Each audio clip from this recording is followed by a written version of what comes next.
Bonsoir, bienvenue dans l'édition du Grand Lyon. Nous avons testé la cigarette électronique. 4 boutiques ont vu le jour ces derniers mois à Lyon. Cette cigarette est-elle nocive? Est-elle efficace pour arrêter de fumer? Les avis sont partagés. Il ne fume plus, il vapote. Teddy Talegas est un ex-gros fumeur. Il est devenu un adepte inconditionnel de la cigarette électronique. Fin avril, il a ouvert un magasin à Lyon, uniquement dédié à l'e-cigarette. Il a déjà ses fidèles clients.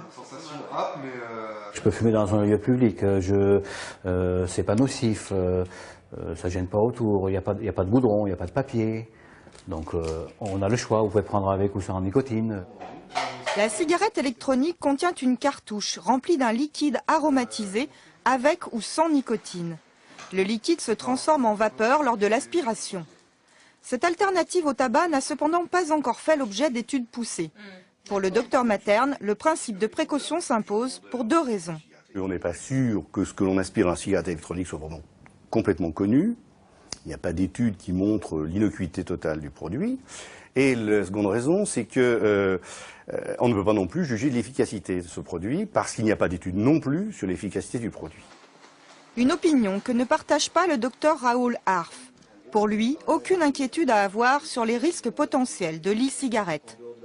Même si ce risque existe, et encore ça reste à démontrer, il est vraiment infiniment moindre que ce que représente la fumée de tabac. Donc de toute façon, on est dans un rapport entre la paille et la poutre. Selon une étude récente, seuls 30% des vapoteurs arrêtent définitivement le tabac.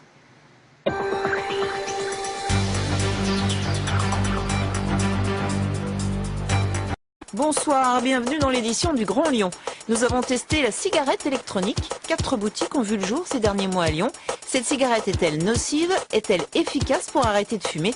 Les avis sont partagés. Il ne fume plus, il vapote. Teddy Talegas est un ex-gros fumeur. Il est devenu un adepte inconditionnel de la cigarette électronique. Fin avril, il a ouvert un magasin à Lyon, uniquement dédié à l'e-cigarette. Il a déjà ses fidèles clients. Je peux fumer dans un lieu public, c'est pas nocif, ça gêne pas autour, il n'y a pas de goudron, il n'y a pas de papier. Donc on a le choix, vous pouvez prendre avec ou sans nicotine. La cigarette électronique contient une cartouche remplie d'un liquide aromatisé avec ou sans nicotine. Le liquide se transforme en vapeur lors de l'aspiration. Cette alternative au tabac n'a cependant pas encore fait l'objet d'études poussées. Pour le docteur Materne, le principe de précaution s'impose pour 2 raisons. On n'est pas sûr que ce que l'on aspire en cigarette électronique soit vraiment complètement connu. Il n'y a pas d'études qui montrent l'innocuité totale du produit.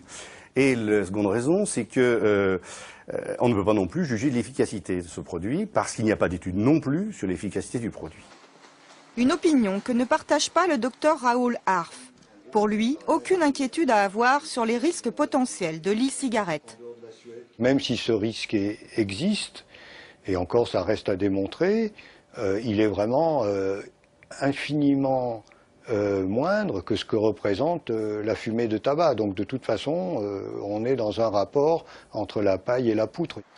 Selon une étude récente, seuls 30% des vapoteurs arrêtent définitivement le tabac.